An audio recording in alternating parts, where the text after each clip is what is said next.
João, eu vou dar uma surra no Diego. Ele sabe por que eu estou falando isso. Eu já era para ele estar aqui pregando, né? Mas Deus sabe todas as coisas, né, irmão Diego? Deixa eu estar ali no azeite, né?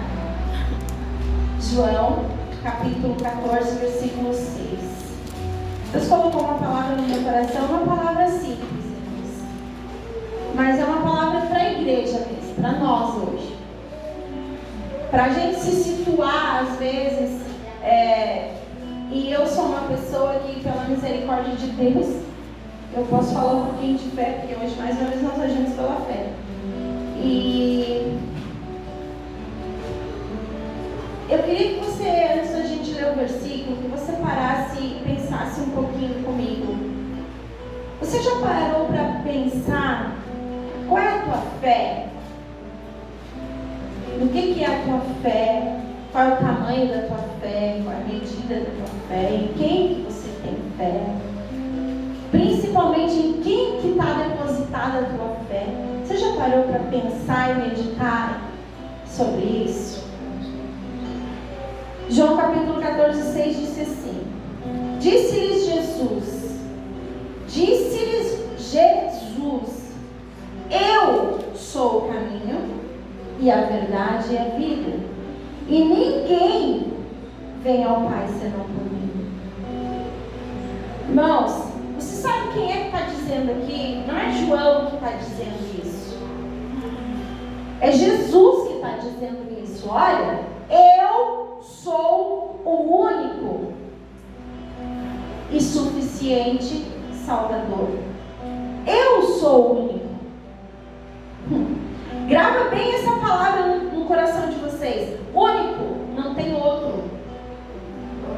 Além de único, ele é suficiente. Mais pra frente vocês vão entender aonde que a pastora está querendo chegar com essa mensagem. Irmãos, nós vivemos em dias que percebemos que às vezes parece que não se tem certeza no que se crê. Nós vivemos muitas vezes esse dilema.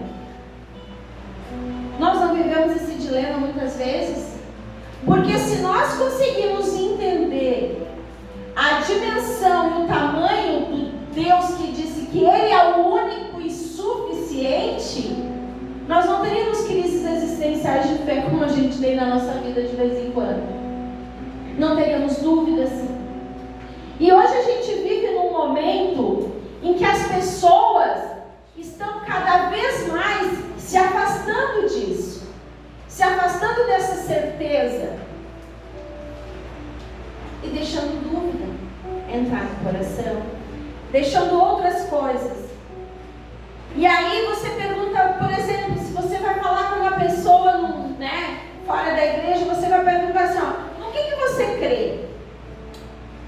Você já deve ter feito isso, vocês talvez quando foram evangelizar alguém, você pode perguntar assim, no que você crê?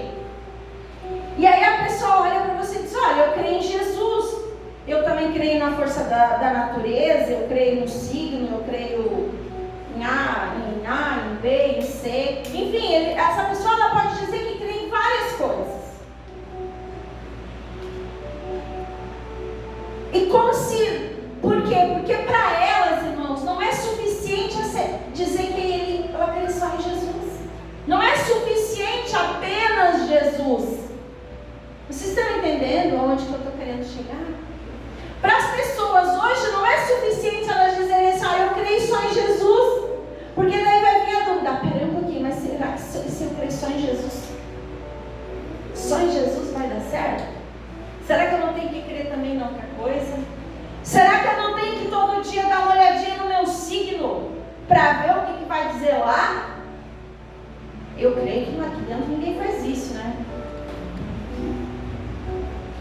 Eu creio que aqui ninguém vai ficar olhando o signo para ver o que vai acontecer com a sua vida. Mas as pessoas fazem isso. Por que elas fazem isso? Porque Jesus não é suficiente para elas. Então elas precisam se agarrar em outras coisas, em outras possibilidades para que a vida delas possa ir para frente no entendimento delas.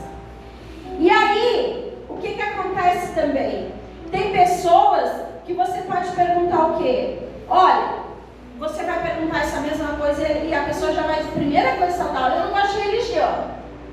Eu não gosto de religião, eu gosto é de Jesus. Agora, quem disse que Jesus é religião? Quem disse que Jesus é uma religião? Jesus não é uma religião. Aí, tem pessoas que dizem assim, eu não gosto de religião porque eu não gosto do pastor fulano, eu não gosto do cantor ciclano, enfim, e generalizam tudo, colocam isso tudo num saco só, como se diz o ditado, e aí dizem que não gostam de religião. Não, mas de Jesus eu gosto. Quem é o Jesus que eles estão falando? Quem é esse Jesus que eles estão dizendo? Com certeza não é o mesmo Jesus da Bíblia. A gente costuma fazer às vezes isso, não são só as pessoas do mundo, mas costumam misturar Jesus com aquilo que ele não é. Querem ver? Nós temos hoje igrejas muito grandes no Brasil. Temos igrejas no Brasil que são centenárias e eles acham que Jesus é a placa da igreja deles. Infelizmente é. Nós conhecemos um que nem tem uma igreja tão grande assim, né, pastor Iris? E que acha que é a placa que salva. Irmãos, Jesus não é placa de igreja. Eu estou tentando trazer para que você entenda quem é Jesus. Nossa, pastora, mas eu estou há tantos anos na igreja, você acha que eu não sei quem é Jesus? Eu acho que às vezes você não sabe quem é Jesus. Porque se ele diz aqui, eu sou o único e suficiente, ou seja, eu sou o caminho, eu basto para vocês. Por que nós entramos em crises existenciais às vezes e nos desesperamos? E às vezes as pessoas correm procurando outras coisas. Se ele está dizendo que ele é único, que ele é suficiente. Aleluia. Glória a Deus. Irmãos, nós temos que entender de uma vez por todas isso. Que quem tem Jesus não precisa de mais nada. Que quem conhece o Jesus verdadeiro não precisa de mais nada. E aí eu pergunto para você, antes de ler um versículo, uma passagem aqui, depois eu vou perguntar de novo. Você conhece o Jesus que você serve? Fica para você, depois você vai me responder. Abra a tua Bíblia, João capítulo 4. João capítulo 4, versículo 2. Nós vamos ler aqui de 2 ao 14. Hoje é culto de ensino, é culto da palavra. Vamos ler a palavra.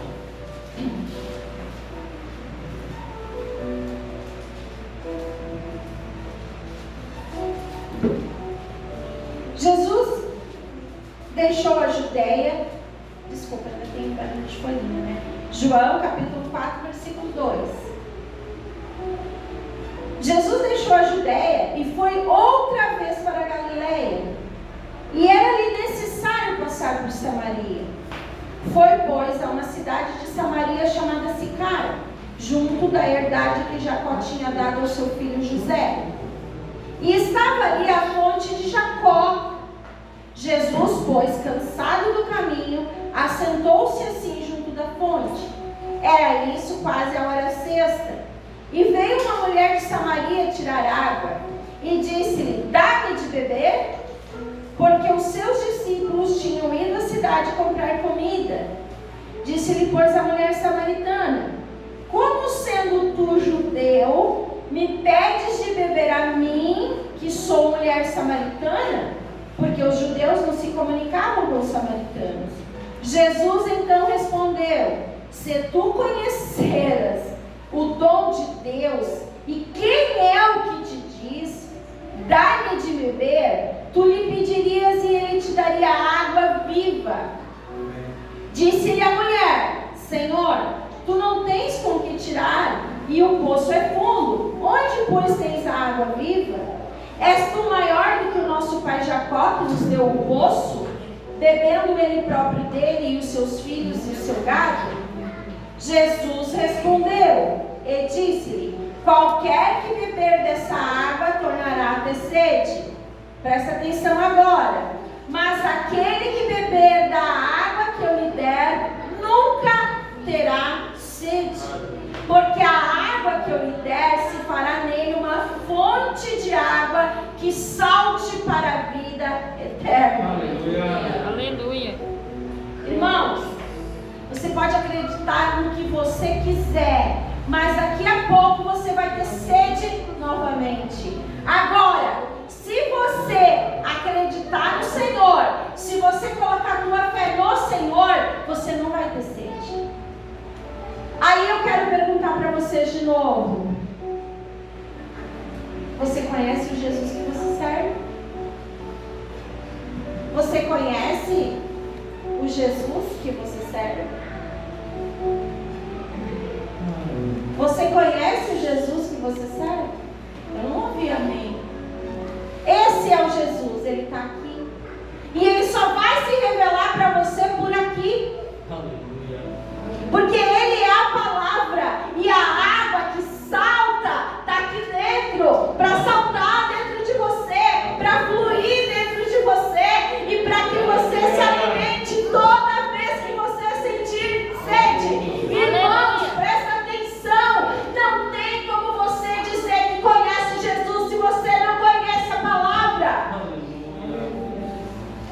Ele é a palavra. E aí o Salmo 23 vai dizer: o Senhor é o meu pastor e nada faltará. Aleluia. Ele é a palavra, ele é o suficiente, ele é a fonte de água viva, ele é a água que a gente bebe, que a gente nunca tem sede. Aleluia! Mas eu preciso conhecê-lo, irmãos. E eu preciso me aproximar cada vez mais dele. E não tem como eu fazer isso se eu não conhecer a palavra. Aleluia!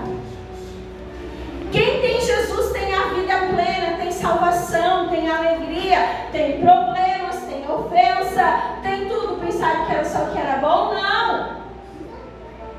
Tem outras coisas também. Mas tem uma coisa, tem aquele que passou por tudo isso que a gente passa, mas venceu. Tem aquele que passou por tribulação, que passou por ofensa, que passou por humilhação, que foi crucificado, que morreu na cruz, mas que venceu, irmãos.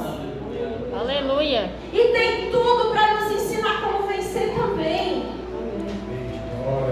Aleluia. Nossa, pastora, mas será que é uma palavra tão simples? Será que precisa pregar isso? Precisa, porque nós esquecemos.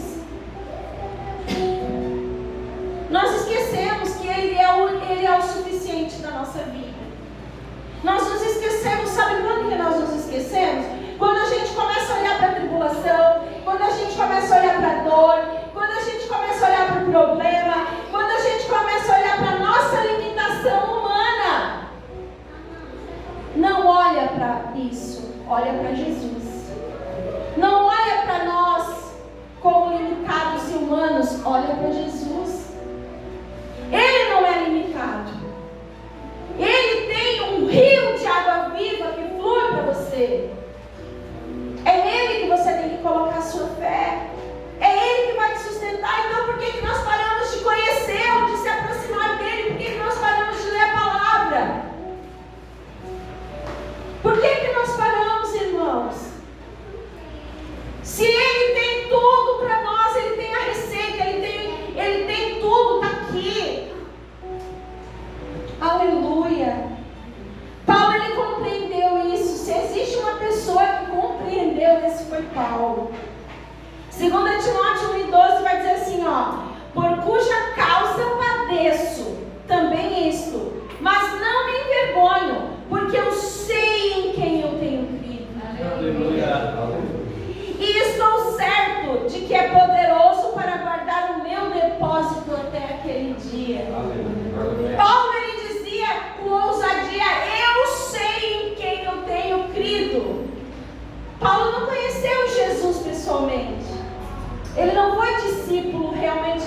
andava como aqueles 12 que andaram com Jesus. Mas ele teve um encontro com Jesus, assim como nós tivemos. E ele conheceu Jesus assim como nós podemos conhecer. E Paulo sabia, Paulo tinha a convicção de que ele era suficiente. Aleluia! Por isso que ele chorava, se entristecia assim, ele apanhava, sentia dor, sentia tristeza, sentia fome, sentia rejeição. Mas ele sabia que todas essas aflições um dia traria para ele o que? Uma eternidade de glória. Porque ele sabia em quem ele estava crendo, irmãos. E nós nos esquecemos, quando nós estamos em tribulação, nós esquecemos. Paulo, quando disse assim, ó, eu sei em quem tenho crido, o que ele estava dizendo? Eu sei quem é Deus. Eu sei que nos seus braços eu estou seguro. Sei que o Deus que sirvo é poderoso para me sustentar. Sei que Ele é fiel. E você? Você sabe ainda disso? Você tem ainda essa convicção? Será? Será que você ainda tem essa convicção? Eu estou falando para nós essa noite. Será que temos ainda essa convicção? A caminhada, irmãos, às vezes, no tempo de caminhada, a gente vai se esquecendo um pouco de tudo isso. E as tribulações vão vindo, e a gente, em vez de fazer como Paulo, que essas tribulações, elas serviam para aproximar mais dele de Deus, e mostrar mais para ele quem era o Deus que cuidava dele, fazem às vezes para a gente, fazendo que a gente comece a titubear. E por isso que tem tantas pessoas hoje que procuram Deus na religião, que procuram Deus em tantas outras coisas e mais. Procuram até Deus, sabe de que maneira? Ah, eu vou lá naquele lugar lá, ó, porque lá tem um profeta que revela. Aqui é a revelação. Aqui é a revelação. Se Deus quiser falar contigo, Ele fala. Ele vai te dar um sonho, Ele vai te dar uma visão, Ele vai levantar uma pessoa para falar, Ele vai usar até a pedra, se preciso for, mas você vai ter que buscar para ouvir a voz dEle. Vocês estão entendendo, irmãos? Ele é suficiente. E é isso que Ele quer dizer para nós essa noite. Parem de procurar outras coisas, parem de olhar para o lugar errado, parem de procurar no lugar errado. Ele é suficiente, não precisa de outra coisa. E Ele está aqui nessa noite. E se as pessoas entendessem realmente isso, essa igreja não estaria com os bancos vazios. Se as pessoas entendessem realmente isso de verdade, não teria lugar para colocar as pessoas aqui dentro. Só que nós estamos num momento de frieza tão grande que até o seu Salete comentou algo hoje que a gente riu. Tem uma igreja bem grande, muito bonita aqui no 7, no Salete, né, como muitos conhecem, ali a igreja católica, perto de onde eles moravam, enorme. Vocês sabiam que o seu Salete contando para nós hoje que o padre está fazendo missa para 5, 6 pessoas. Era uma igreja enorme, lotada. As pessoas não querem mais Deus. As pessoas não querem mais. Mesmo que às vezes eles estão procurando errado, mas eles estão indo na busca de algo. Estavam, porque agora nem isso mais. E nós? E nós que trocamos Jesus, ou trocamos conhecer mais Jesus, ouvir a sua palavra por tantas outras coisas.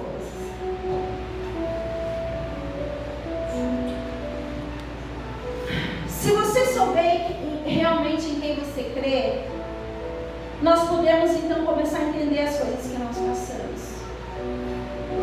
Nós podemos começar a olhar para as coisas que nós passamos com outros olhos. Não como, ai meu Deus, por que eu vivo isso? Mas Deus, o que eu vou ensinar com isso? Depois que eu aprendi isso, depois que nós aprendemos isso, nós temos experimentado coisas diferentes em Deus. Não adianta querer fugir, processo é processo. Hoje eu vi uma mensagem que eu ainda brinquei com o pastor, opa, essa aqui eu quero estudar, né? Eu vi um título de uma mensagem, né? Eu quero estudar isso aqui, quero entender isso aqui, pedir para Deus me inspirar. E dizia assim, ó, Deserto não é para a morte. Deserto não é para a morte. Irmãos, o Senhor, Ele quer nessa noite fazer com que nós entendamos o tamanho da grandeza dEle, o tamanho da bondade dEle, o tamanho do amor dEle, e dizer para nós que não precisa a gente ficar sofrendo, batendo cabeça por aí, se atribulando atrás de coisas, atrás de outras coisas que vão tentar suprir aquilo que existe dentro de nós, que é um vazio que só Ele pode preencher. Por isso, nessa noite eu quero dizer para ti, Deus é suficiente, Jesus é suficiente para nós. Não fique procurando em outras coisas, não fique tentando colocar a tua expectativa de vida espiritual em outras coisas, em outras pessoas. Hoje nós ainda rimos, brincamos, né? Eu ainda fiz um desenho para o Cris, que a gente estava conversando sobre algumas coisas, e eu fiz e o professor tem disso, né? Eu fiz uma piramidezinha, né, Cris? E eu coloquei no topo da pirâmide Deus, família, obra, amigos e outras coisas, né? E é isso mesmo. Como assim, pastora, a obra não é Deus? Não, a obra não é Deus. Deus é a tua vida espiritual com Deus, é a tua comunhão com Deus, é o teu momento com Deus, é a tua vida com Deus, para que possa isso te aprovar, para que depois, tu sendo um bom pai ou uma boa mãe, cuide bem da tua casa, tu vai então fazer a obra de Deus. Esse o ciclo que tem que acontecer, não é nada assim. E é por isso que as pessoas se frustram, porque elas trocam, invertem as coisas e acabam se frustrando, porque daí não dá nada certo. Não coloque na frente de Deus o que é de Deus. É Deus, é família, obra e as outras coisas que seguem. E outra coisa, não funciona nem a família, nem a obra, nem as outras coisas se você não tiver intimidade e comunhão com Deus. Aleluia. Vida com Deus. E vida com Deus não é orar 5 minutos e dizer: Deus, eu te entrego a minha oração, minhas necessidades, acabou. Isso não é vida com Deus, irmãos. Não estou dizendo que você tem que ficar horas e horas de joelho, mas vida com Deus é tu estar o tempo inteiro em comunhão com Deus. Tu lê a palavra de Deus. Porque uma coisa eu digo para você: quanto mais a gente lê a palavra, mais vontade a gente tem de orar. Quanto menos a gente lê a palavra, menos vontade de orar e menos comunhão com Deus a gente tem. Então, irmãos, é necessário ensinar isso, pastora. É necessário, porque a gente parece que esquece. A gente parece que esquece. E eu quero dizer para você que Deus sabe as nossas lutas. Deus sabe as nossas dificuldades, Deus sabe as nossas necessidades. Mas a Bíblia diz que nós temos que fazer conhecida diante dEle todas as nossas necessidades, todas as nossas dificuldades. E aí eu pergunto para você, e eu quero que você se coloque de pé. Eu não quero passar